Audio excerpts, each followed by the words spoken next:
నన్ను కోసినా కూడా 18,500 కోట్ల రూపాయల కంటే ఎక్కువ ఆదాయం లేదు. ఏం చేస్తారా నన్ను చెప్పురు ఉద్యోగ సంఘాల నాయకులను అడుగుతున్నా, ఏం చేస్తారు? నన్ను కోసుకుంటే తింటారా? వండుకొని తింటారా? ఏం చేస్తారు? లేదు, ఉన్నదే 18,500 కోట్లు. ఎట్లా వంచుదామో చెప్పండి. ఏది ఆపమంటారో చెప్పండి. వృద్ధాప్య పెన్షన్లు ఆపమంటారా? ఉచిత కరెంట్ ఆపమంటారా?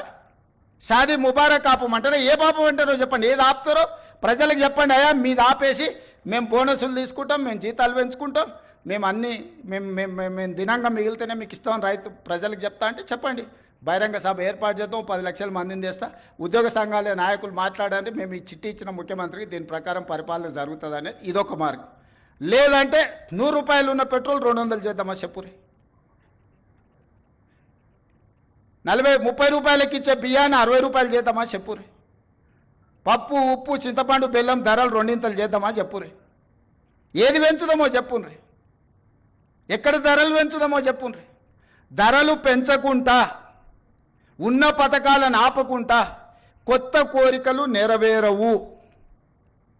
కొత్త కోరికలు కోరుకొని మనము నిరసనలో ధర్నాలో దీక్షలో బందో చేస్తే ఉన్న వ్యవస్థ కూడా కుప్పగూలుతుంది. ఉన్నది కుప్పగూల్చుకుంటే ఇంకా మళ్ళీ తిరిగి తేరుకోవడానికి కూడా ఇంకేం లేదు. ఇంకో దివాలా రాష్ట్రంగా మనం మారుతాము. రాష్ట్రం ఆర్థికంగా బాగా లేదు, అప్పు పుడతలేదు, అనా పైసా ఎవడు ఇస్తలేడు. ఎవరినైనా కలవడానికి పోతే బ్యాంకర్లు దొంగలను చూసినట్టు చూస్తున్నారు తెలంగాణ రాష్ట్ర ప్రతినిధులను. ఎవడు ఢిల్లీకి పోతే అపాయింట్మెంట్ కూడా ఇస్తలేడు, వీడు వస్తే చెప్పులు కూడా ఎత్తుకుపోతాడేమో అన్నట్టుగా ఆ పరిస్థితి ఉంది దేశం ముందల. అప్పు పుడితే నేను కూడా ఏదో ఒకటి చేసి తెచ్చిచ్చేటోను, అప్పు పుట్టట్లేదు. ఎవడు బజార్లో నమ్మడం లేదు. స్వీయ నియంత్రణనే దీనికి పరిష్కారము. ఉన్నంతలో గౌరవంగా సంసారాన్ని నడిపితే బజార్లో ఎవడైనా నమ్ముతాడు. వీధికెక్కి రచ్చ చేసుకుంటే కుటుంబం పరువు బజార్లో పడేసుకుంటే ఎట్లుంటుందో రాష్ట్రం మొత్తం ఆర్థికంగా దెబ్బతినున్నాము. ఒక కుటుంబం విచ్ఛిన్నమైపోయి చిన్నాభిన్నమైపోయి ఆర్థికంగా పూర్తిగా దివాలా తీస్తే ఎట్లుంటుందో తెలంగాణ రాష్ట్ర ప్రభుత్వం యొక్క ఆర్థిక వ్యవస్థ అట్లనే ఉంది. ఎవరికైనా అనుమానం ఉంటే ఉన్న అన్ని లెక్కలు బహిరంగంగా చెప్తా. ఇవాళ నేను చేసిన అప్పు మొత్తం పాత అప్పులు కట్టనికనే చేసిన. ఇప్పుడే కాదు, భవిష్యత్తులో కూడా ప్రతి నెల 10,000 కోట్ల రూపాయల అప్పు చేస్తే 9,000 కోట్ల రూపాయల పైన ఆ పాత అప్పులకు అసలుకు మితికే కట్టాలి అంటూ నువ్వు 5-6 లక్షల కోట్ల అప్పు చేసినట్టే ఉన్నావని. అసెంబ్లీలో అన్నాడు 1,52,000 కోట్ల రూపాయల అప్పు చేసినావు నువ్వు అని. నేను లేచి లెక్క సరిదిద్దాను. 1,52,000 కోట్లు కాదు స్వామి, 1,58,000 కోట్ల అప్పు చేసిన. 1,52,000 కోట్లు నువ్వు చేసిన అప్పులకు తప్పులకు పాయమాలు కట్టినా అని చెప్పిన. ఈ రాష్ట్ర ప్రభుత్వాన్ని నడుపుతున్న నేను కూడా అట్లనే ప్రణాళిక వేసుకొని రూపాయి ఎక్కడ ఉంది ఎక్కడ ఖర్చు పెంచకుండా దుబారా మొత్తం తగ్గించి ముఖ్యమంత్రిగా ఎక్కడికి పోయినా నాకు ప్రత్యేక విమానం తీసుకొని పోవచ్చు. ప్రత్యేక విమానం కాదు కదా, మామూలు విమానంలో కూడా ఎకానమీ టికెట్ కొనుక్కొని పోతున్నా. విదేశాలు పోతే కూడా ఫస్ట్ క్లాస్ ఏది కావాలన్నా ముఖ్యమంత్రికి ఆ హోదా ఉంటుంది. నేను ఆ టికెట్లు కూడా కొనుక్కోవడం లేదు. చాలా నార్మల్ సామాన్య ప్రయాణికులతో నేను ప్రయాణం చేస్తున్నా. ప్రతి దగ్గర మా ఖర్చులను తగ్గించుకొని నియంత్రించుకొని నేను ఎవరికి చెప్పలే ఈరోజు వరకు. ఎందుకు చెప్పలేదంటే అదేదో చెప్పుకుంటే గొప్పలాగా ఉంటే బాధ్యతగా భావించి దుబారా తగ్గించి ప్రజలకు చేయగలిగింది చేసి ప్రభుత్వ ఉద్యోగస్తులకు మొదటి తారీఖు నాడు జీతం ఇవ్వకపోతే ఆ కుటుంబాలు ఎట్లా నడుస్తాయని నేను ముఖ్యమంత్రి పదవి చేపట్టిన నాటి నుంచి రామకృష్ణారావు ఏది ఏమైనా అక్కడ సూర్యుడు ఇక్కడ మొలిచినా మొదటి తారీఖు నాడు మన ఉద్యోగస్తులకు జీతాలు ఇవ్వాలని ఈ 16 నెలలు మీకు జీతాలు ఇచ్చిన మీరే కదా ప్రత్యక్ష సాక్షి. గతంలో మీకు ఏం కావాలన్నా విడతల వారిగా మీ జీతాలు వచ్చేది. మరి ఇవాళ మీకోసం పనిచేస్తున్నా, ప్రజల కోసం పనిచేస్తున్నా. మీరు వేరు, మీరు మేము అందరం కలిస్తేనే ప్రభుత్వం. నేను స్పష్టంగా ఉద్యోగ సంఘాల నాయకులకు చెప్పదలుచుకున్నా. మీరు వేరే మేము వేరే కాదు. మీరు మేము కలిసి 99% ప్రజలకు మంచి చేయడం కోసం మనం ఇక్కడ ఉన్నాము. మనం సమరం చేయడానికి ఇక్కడ లేం. ప్రజల మీద యుద్ధం చేసిన వాళ్ళు ఎవరు బాగుపడ్డోళ్ళు లేరు. ప్రజలు ఊరుకుంటారా? ప్రజల మీద యుద్ధం చేస్తే ఎవరి మీద యుద్ధం చేస్తారు? ఈ 9 లక్షల మంది ప్రభుత్వ ఉద్యోగులు అందరూ కలిస్తే మీరు మేమందరం కలిస్తేనే ప్రభుత్వం.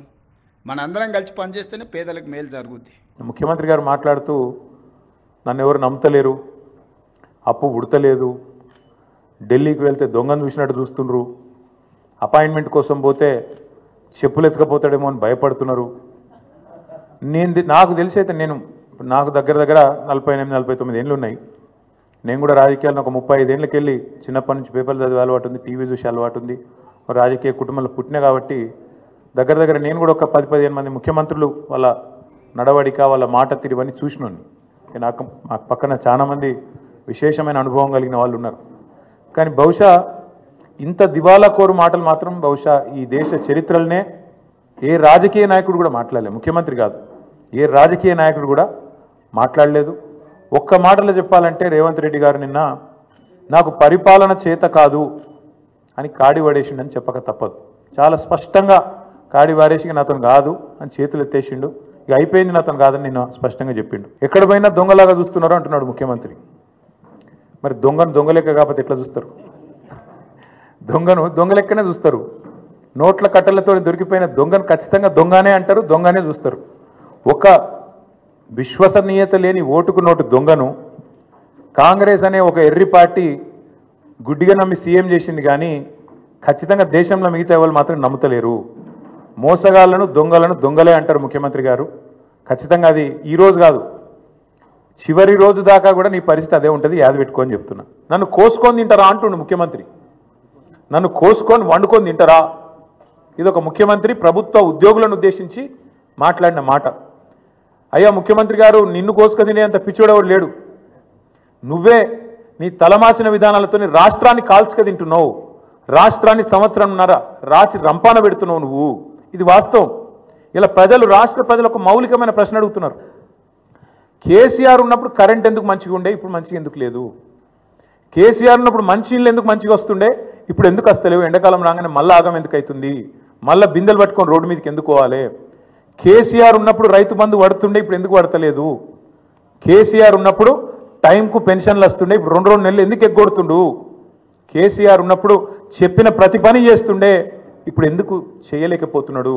కేసీఆర్ ఉన్నప్పుడు రాష్ట్రం రయ్యమని పురోగమనంలో ముంగటిపోయింది, ఇప్పుడు ఎందుకు తిరోగమనంలో పోతుంది, ఎందుకు వెనకపోతుంది అని అడుగుతున్నారు. సమాధానం ఉందా నీ కాడ? ఎందుకు అంటే నీకు చేతనైతలేదు, నీ కాంగ్రెస్ పార్టీకి చేతనైతలేదు. కేసీఆర్ ఉన్నప్పుడు బీఆర్ఎస్ పాలనలో రాష్ట్రం దేశానికి రోల్ మోడల్ అవుతుంది, ఎట్లా కాంగ్రెస్ పాలనలో దివాలా ఎందుకు తీస్తున్నది? కారణం ఒకటే, ఇది నాయకత్వ లోపం. మీ కాంగ్రెస్ పార్టీ పెట్టిన శాపం తెలంగాణకు. ఏ ముఖ్యమంత్రి కూడా భారతదేశ చరిత్రలో ఈ 78 ఏళ్లలో తాను పరిపాలిస్తున్న రాష్ట్రానికి నీ శాపాలు పెట్టినోడైతే ఎవడు లేడు. ఎయిడ్స్ పేషెంట్ అంటివి, క్యాన్సర్ పేషెంట్ అంటివి, ఆఖరికి నిన్న దివాలా తీసింది మనకు అప్పు ఉడతలేదు అని చెప్పి అట్లా మాట్లాడుతీవి. అందుకే నీ దివాలా కోరు మాటలు, నీ ఇంటలెక్చువల్ బ్యాంక్రప్సీ, నీ ప్రభుత్వం యొక్క దివాలా కోరు విధానాలే వాళ్ళ రాష్ట్రం పాలిట శాపాలుగా మారినాయి. సీఎం అనేటోడు ఒక తండ్రి లాంటోడు. సంపద పెంచాలే రాష్ట్రం మొత్తానికి, ముఖ్యంగా పేదలకు, బలహీన వర్గాలకు, ఎవరికైతే టానిక్ అవసరం పడుతుందో, ఎవరికైతే కొంత మరి ప్రభుత్వం వైపు నుంచి చేయూత అవసరం పడుతుందో వాళ్ళని ఆదుకోవడమే ఒక ప్రభుత్వ పెద్ద, ఒక రాష్ట్రానికి పెద్ద లాంటి వాడు చేయాల్సిన పని. కానీ నువ్వేం చేస్తున్నావు? దివాలా తీసిపోయినాం, దరిద్రంలో ఉన్నాం, కొట్టుకపోతున్నాం, పోతున్నాం. అందుకే కొన్ని వాస్తవాలు ప్రజలకు చెప్పాలి. వాస్తవాలు ఏంటి? ఏ రాష్ట్రానికైనా ఏ ప్రభుత్వానికైనా ఆస్తులు అప్పులు వారసత్వంగా వస్తాయి. ఇప్పుడు మేము 2014లో ప్రజల దయతో, ప్రజల ఆశీర్వాదంతో ఆనాడు కేసీఆర్ గారు ముఖ్యమంత్రి అయినారు. ముఖ్యమంత్రి అయినప్పుడు కేసీఆర్ గారికి మాత్రం వీళ్ళు కాంగ్రెస్ వాళ్ళు మాకు అప్పచెప్పినప్పుడు రూపాయి అప్పు లేకుండా, రూపాయి ఆస్తి లేకుండా ఇచ్చిండ్రా? అప్పులు ఇచ్చిండ్రు, ఆస్తులు కూడా ఇచ్చిండ్రు. అప్పులు ఇచ్చినారు, ఆస్తులు కూడా ఇచ్చినారు. ఆ రోజు 2014 లెక్క తీసుకుంటే, 2014 లెక్క తీసుకుంటే ఇది ప్రభుత్వం యొక్క లెక్క, నా లెక్క కాదు, ప్రభుత్వం యొక్క లెక్క. 2014లో మొత్తం రాష్ట్రం యొక్క ఆదాయం సంవత్సరానికి మొత్తం రెవెన్యూ రిసీట్స్ తీసుకుంటే 51,000 కోట్లు, అంటే నెలకు 4,215 కోట్లు. మేము దిగిపోయిన నాడు రాష్ట్రం యొక్క ఆదాయం టోటల్ రెవెన్యూ రిసీట్స్ 2,16,567 కోట్లు. అంటే మేము దిగిపోయేటప్పుడు నెలకు 18,000 కోట్లు. మరి కేసీఆర్ గద్దెనెక్కినాడు నెలకు 4,215 కోట్లు, 253 కోట్లు. కేసీఆర్ గద్దె దిగిపోయినాడు నెలకు 18,000 చిల్లర కోట్లు. మరి పెరగలేదా? రాష్ట్రం యొక్క ఆదాయం పెరగలేదా? మేము పెరిగిన ఆదాయంతో కూడిన రాష్ట్రాన్ని నీకు ఇయ్యలేదా? ఇది వాస్తవం కాదా? 2014-15లో ఆనాడు కేసీఆర్ గారు ముఖ్యమంత్రి అయిన రాజు, మీరు కాంగ్రెస్ వాళ్ళు మాకు ఇచ్చినప్పుడు రాష్ట్రం యొక్క సర్ప్లస్ ఎంత అంటే 369 కోట్లు. రెవెన్యూ సర్ప్లస్ అన్నాడు 369 కోట్లు. మేము దిగిపోయినాడు 2023-24లో మీకు అప్పజెప్పినాడు మళ్ళీ 4882 కోట్లు. మీరు ఇచ్చినాడు 369 కోట్లు ఉంటే మిగులు, మేమిచ్చినాడు మళ్ళీ వాపస్ మీకు 4882 కోట్లు. దీని సోర్సు ఇది సిఏజీ లెక్క, నా లెక్క కాదు, బీఆర్ఎస్ పార్టీ లెక్క కాదు, కాకి లెక్క కాదు, కాగు లెక్క. అట్లే అప్పులు తీసుకుంటే అప్పుల గురించి కూడా చెప్తా. మళ్ళా అప్పులు తీసుకున్నా ఆ రోజుకి ఈ రోజుకి మొత్తం లెక్క వివరంగా చెప్తా. అట్లే ఇంకా ఎంత కడుతున్నారు, మిత్తి ఎంత కడుతున్నారు, ఏదెంత కడుతున్నారు, ఇవన్నీ ఒక్క నిమిషం మర్చిపోతే వాస్తవం ఏంటంటే ఇది నేను 2020లో బయట పెట్టిన లెక్క. 2020లో ఆనాడు మంత్రిగా నేను తెలంగాణ అనే ఒక రాష్ట్రం భారతదేశాన్ని సాదుతున్న రాష్ట్రాల్లో ఒకటి, జాతి నిర్మాణానికి దోహదపడుతున్న రాష్ట్రాల్లో ఒకటి. మన రాష్ట్రం నుంచి మనం గత 6 ఏళ్లలో 2014 నుంచి 2020 నవంబర్ 1 నాడు పెట్టిన ట్వీట్ ఇది. 2,72,926 కోట్లు అంటే దాదాపు 2,73,000 కోట్లు పన్నుల రూపంలో తెలంగాణ నుంచి మనం కేంద్రానికి కడితే కేంద్రం నుంచి మనకు వచ్చింది కేవలం 1,40,000 కోట్లు అని చెప్పి లెక్కలతో సహా అధికారికంగా ఒక మంత్రిగా ఆ రోజు నేను పెట్టిన లెక్క ఇది బయటికి. అంటే దేశాన్ని సాదుతున్న రాష్ట్రాల్లో, దేశంలో ఉండే ఇతర వెనుకబడ్డ ప్రాంతాలకు మరి ఇతోధికంగా సహాయం చేస్తున్న రాష్ట్రాల్లో తెలంగాణ ఒకటి అని చెప్పడానికి ఈ లెక్క చెప్తా ఉన్నా. గవర్నమెంట్ అనేది ఒక కంటిన్యూస్ ఇన్స్టిట్యూషన్. ఇంతకుముందు కిరణ్ కుమార్ రెడ్డి గారి నుంచి కేసీఆర్ గారు ముఖ్యమంత్రి అయినారు, ఆ తర్వాత ఇప్పుడు రేవంత్ రెడ్డి గారు అయినారు, రేపు ఇంకెవరో అవుతారు. అట్లే గవర్నమెంటు ఒకరి నుంచి ఒకరికి అధికారం బదలాయింపు జరిగినప్పుడు ఖచ్చితంగా ఆస్తులు వస్తాయి, అప్పులు వస్తాయి, కంటిన్యూస్ ప్రాసెస్ కాబట్టి ఇవన్నీ కూడా సహజంగా జరగాల్సిందే. కానీ ప్రతి ప్రభుత్వం కూడా ఉన్న ఆస్తులు ఎంత, అప్పులు ఎంత, మన వనరులు ఎంత, మన పరిస్థితి ఏంది, మన ఎట్లా సంపద సృష్టించవచ్చు, ఏం చేయొచ్చు, మన విజన్ ఏంది ఆలోచించుకొని నిర్మాణాత్మక చర్యలు కార్యక్రమాలు తీసుకొని ముంగటికి పోతుంది. కాంగ్రెస్ ప్రభుత్వం కూడా అట్లే చేస్తుందని మేము ఆశించినాం, ప్రజలు కూడా ఆశించినారు. ఇవాళ ఎంత దుర్మార్గం అండి, ఇష్టం వచ్చిన లెక్కలు చెప్తారు. ఎంత అన్యాయం అంటే శ్వేతపత్రం అని మొదలుపెట్టినారు. అధికారంలోకి వచ్చిన మొదటి 2 వారాల్లోనే శ్వేతపత్రం అని అబద్ధాల జాతర మొదలుపెట్టినారు. మొదలుపెట్టుడే 6 లక్షల కోట్ల అప్పు అయిందని మొదలు పెడతాడు. ఇవాళ ముఖ్యమంత్రి గారు మరి ఎన్నిసార్లు మారుస్తారో ఆ అంకె కూడా మాకు కూడా అర్థమవుతలేదు. మొదలుపెట్టినప్పుడు డిసెంబర్ 2023లో 6 లక్షల చిల్లర కోట్ల అప్పు అని చెప్పిండు కేసీఆర్ గారు చేసింది. ఇవాళ చెప్తున్నాడు నిన్న 8,29,000 కోట్లట. ఈ సంఖ్య రోజు రోజుకు మారుతూనే ఉంటుందా? సర్కార్ నడుపుతుండ్రా, సర్కస్ నడుపుతుండ్రా, ఏం నడుపుతున్నారు మీరు? 6 లక్షల కోట్లని చెప్పింది మీరే, మళ్ళీ ఇవాళ 8,29,000 కోట్లను అబద్ధం చెప్తుంది మీరే. అసలు వాస్తవం ఏంది? 4,17,000 కోట్లు మాత్రమే టీఆర్ఎస్ బీఆర్ఎస్ ప్రభుత్వం చేసిన అప్పు. 10 ఏళ్ల కాలంలో సంవత్సరానికి మేము చేసిన అప్పు కేవలం 40,000 కోట్లు మాత్రమే. 4,000 కోట్ల రూపాయల నెలసరి ఆదాయంతో మాకప్ప చెప్తే తిరిగి మేము మీకు 18,000 కోట్లతో అప్పచెప్తే 2023 డిసెంబర్లో, నిన్న ముఖ్యమంత్రి గారు 2025 ఏప్రిల్లో ఏం మాట్లాడుతున్నాడు? మేలో 18,000 కోట్లే వస్తుంది అంటున్నాడు. మేము అప్పచెప్పినాడు 23 డిసెంబర్లో 18,000 కోట్లతో అప్పచెప్పినాం. ఇవాళ నువ్వు 25 మేలో నిలబడి మళ్ళీ 18,000 కోట్లని చెప్తున్నావు. మరి 16-17 నెలల నుంచి నువ్వేం చేస్తున్నావు, నీ ప్రభుత్వం ఏం చేస్తుంది, ఎందుకు ఆదాయం పెంచలేకపోయింది? ఒకరోజు అంటాడు 7,000 కోట్ల అప్పు మితి కడుతున్నా అంటాడు, ఇంకో రోజు 6,500 కోట్లు కడుతున్నా అంటాడు. అసలు వాస్తవం ఏంది? అసలు మిత్తి అప్పు మొత్తం తీస్తే కూడా బడ్జెట్ డాక్యుమెంట్ ఇది, నాది కాదు కవిత్వం.